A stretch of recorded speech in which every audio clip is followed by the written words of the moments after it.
अस्सलाम वालेकुम। आज मैं जिस कंडीशन के बारे में बात करने लगा हूँ वो है शुगर के मुज़र असरात।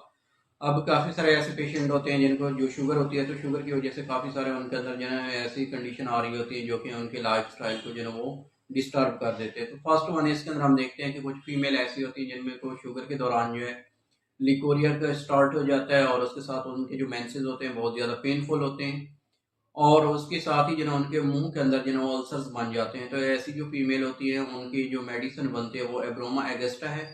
फिर उसके बाद जो है नेक्स्ट मेडिसिन जो है वो है कि शुगर की अगर कंट्रोल ना हो, तो शुगर के कंट्रोल ना होने की वजह से काफ़ी सारे मरीज ऐसे होते हैं जिनकी नज़र कमज़ोर हो जाती है।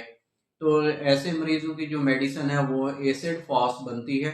इसी तरह जो है नेक्स्ट जो है कंडीशन जो है एक आती है, अगर शुगर कंट्रोल ना हो तो उसमें शुगर के जितने भी मरीज होते हैं उनके अंदर कमज़ोरी बहुत ज़्यादा पाई जाती है शुगर की वजह से।